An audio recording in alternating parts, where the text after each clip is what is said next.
تو کی زندگیاں ان بیماریوں کے خلاف جہاد میں وقت کر دیں. برف گرتی ہے تو بیچارے مسلمانوں پر. علامہ اقبال نے یہ کہا خدا کے متعلق جو جائز نہیں ہے. مولوی کی برف گرتی ہے مسلمانوں پر. جو فتنہ شروع کر رکھا ہے اس کو اس سے لڑاؤ, اس کو اس سے لڑاؤ. احمدیوں کے پیچھے پڑے, پھر ذکریوں کے پیچھے پڑ گئے, پھر شیعوں کے پیچھے پڑ گئے, پھر شیعہ علماء ان کے پیچھے پڑ گئے. سارا جہاد آپس میں ہی ہے, اس طرف کوئی نظر نہیں جاتی.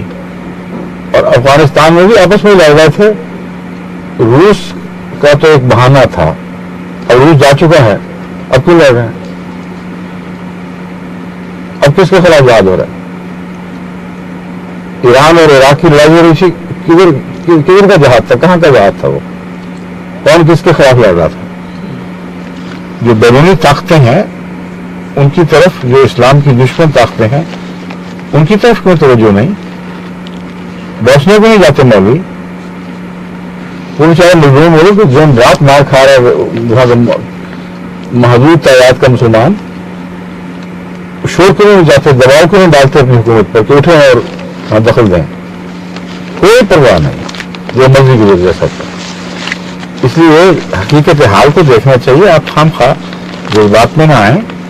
تعریف ہر اچھی بات کی ہونی چاہیے جو کسی میں پائی جائے, اور جو بری بات ہے اس کی طرف سمجھانے کی نیت سے اشارہ کرنا, نشاندہی کرنا ضروری ہے.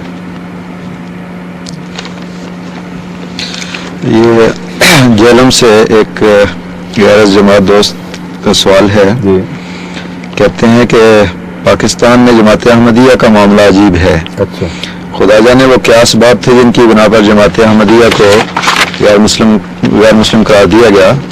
حقیقت کا حال تو خدا جانتا ہے, مگر اس فیصلے سے عام آدمی جماعت احمدیہ کے لوگوں سے میل جول سے بھی بدکتا ہے. اگر تو یہ فیصلہ غلط تھا تو اعلیٰ سطح پر کوششوں سے یہ فیصلہ واپس کروایا جانا چاہیے. بصورت دیگر تو کچھ لوگ جماعت احمدیہ کے لیے اچھے جوابات رکھتے ہوئے بھی معاشرتی دباؤ اور معاشرہ سے کٹ آف ہو جانے کے خوف سے اس طرف رجوع نہیں کرتے. یہ سوال جن صاحب نے بھی کیا ہے سعادت مند ہیں, نیکی کی جذبے سے سوال کیا گیا ہے, لیکن ان کو کچھ الجھاؤ ہیں ذہنی. پہلی بات کی طرف میں بعد میں آؤں گا کہ کیوں, لیکن یہ میں بتانا چاہتا ہوں کہ اعلیٰ سطح اور ادنا سطح کی بحث نہیں ہے. سوال یہ ہے کہ ایک سیاسی دباؤ جو بہت سخت شدت اختیار کر چکا تھا, قطع اگر اس کے کہ خود سیاست کا پیدا کرتا تھا یا وقتی طور پر مولویت سیاست پر غالب آ گئی تھی, اس بحث سے قطع نظر ایک سیاسی دباؤ تھا جس کے نتیجے میں فیصلہ ہوا ہے. یہ بات تو قطعی ہے. بس وہ سطح جو اعلیٰ سطح وہ تو ہے ہی سیاست کی سطح, تو جنہوں نے خود اعلیٰ سطح ہوتے ہوئے بھی ایسا ادنا فیصلہ کر دیا, ان کے پاس شکایت لے کے جائیں. ان سے کیا توقع ہو سکتی ہے؟ اگر آپ کے اوپر کوئی حملہ کر دے تو آپ اس کی عدالت میں معاملہ پیش کریں گے کہ مجھ پہ حملہ کیوں کر رہے ہو. اس لیے اعلیٰ سطح ملوث ہو گئی تھی, اس کے بغیر یہ فیصلہ ناممکن تھا. میں ذاتی طور پر گواہ ہوں, اور بہت سے ایسے لوگ زندہ ہیں جن کے پاس جو اس وقت اسمبلی کے ممبر تھے, ان سے اگر کوئی علیحدگی میں سوال کرے گا تو یقیناً میں ان کی شرافت سے امید رکھتا ہوں کہ وہ میرے حق میں گواہی دیں گے. درست کہتا ہے. ان دنوں میں جب ہماری یہ مجلس اسمبلی میں درخواست ہوتی تھی تو کئی دوست اسمبلی کے ممبر مجھے فون کرتے تھے اور کہتے تھے ہم علیحدگی میں بات کرنا چاہتے ہیں, اور کئی اتفاقاً راستہ چلتے مل جاتے تھے. اور بلا استثناء وہ سب کہہ رہے تھے کہ جماعت احمدیہ کے دلائل سن کر وہ لوگ جو پہلے مخالف بھی تھے ان کے دل بھی مطمئن ہو گئے کہ آپ سچے ہیں. ایک پٹھان ممبر کے متعلق ایک اسمبلی کے ممبر نے بیان کیا کہ پہلے جب میں آیا تھا اسمبلی میں اور مولوی کی بات سن کر آیا تھا تو میرا فیصلہ یہ تھا کہ یہ احمدی سر سے پاؤں تک کافر ہی کافر ہیں. ایک ذرا بھی تردد مجھے نہیں تھا.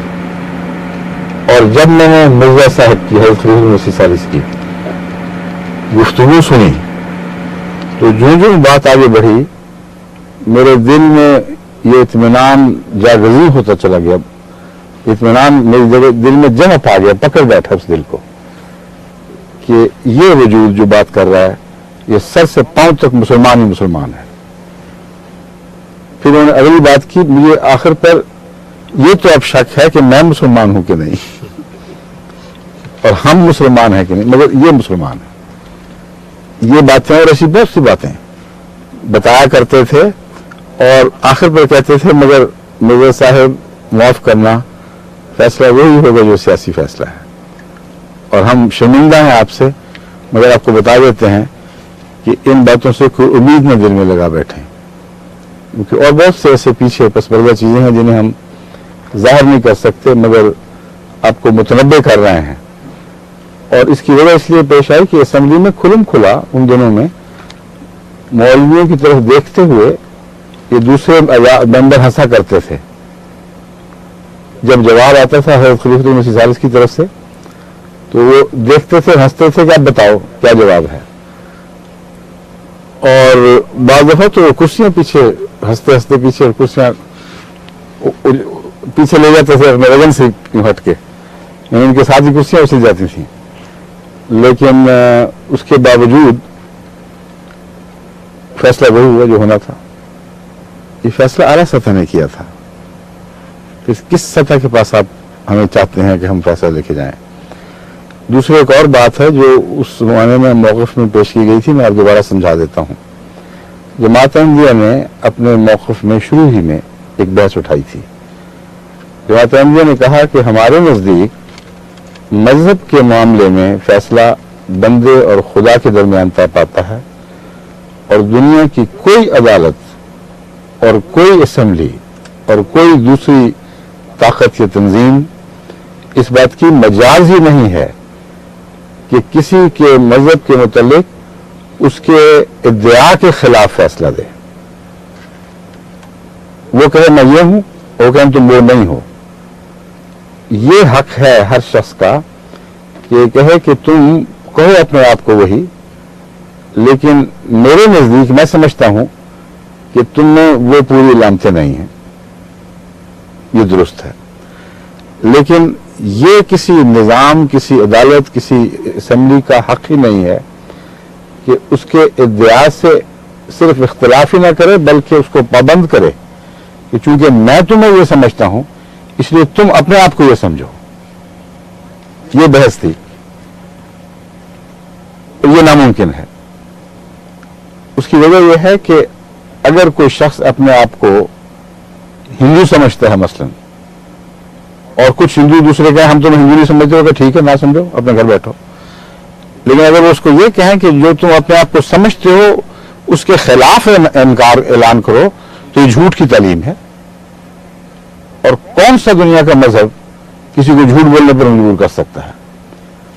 इसलिए ज्यादा से ज्यादा ये फैसला अगर आपका इस्तेदलाल कबूल किया जाता, तमाम तर कबूल किया जाता, तो उसका एक ही नतीजा निकलता था कि आप अहमदियों को कहें कि तुम अपने आप को बेशक अहमदी कहते रहो, मुसलमान कहते रहो, लेकिन कानून की नजर में अक्सरियत की राय चलेगी, इसलिए हम कानूनी जुबान में तुम्हें गैर मुस्लिम करार देंगे, दलील की बिना पर नहीं, अक्सरियत की बिना पर। और इस पहलू से वहां जाकर अगर वो रुक जाते और कदम रोक लेते, जैसा कि 74 में हुआ, वहां कदम रोक लिए गए थे। ये इल्जाम भुट्टो साहब पर अगर कोई लगाता है तो गलत लगाता है कि उन्होंने अहमदियों को अपने आप को मुसलमान कहने से रोक दिया था। एक मुहताज जुबान का फैसला था असेंबली का, आज भी लिखा हुआ मौजूद है कॉन्स्टिट्यूशन में। वो ये था कि जहां तक पाकिस्तान के कानून और कानून साज असेंबली के फैसले का ताल्लुक है, अहमदीज आर नॉट मुस्लिम्स। कानून की नुक्ता नजर से जहां तक अहमदियों का अपने आप को मुसलमान समझने का हक है, इस पर कोई तबर नहीं रखा गया। चुनांचे जब तक 1984 का ज़िया का ऑर्डिनेंस, जो उसका एक तहक्कुमाना फैसला था, वो नाफिज नहीं हुआ, उस वक्त तक खुलम खुला हर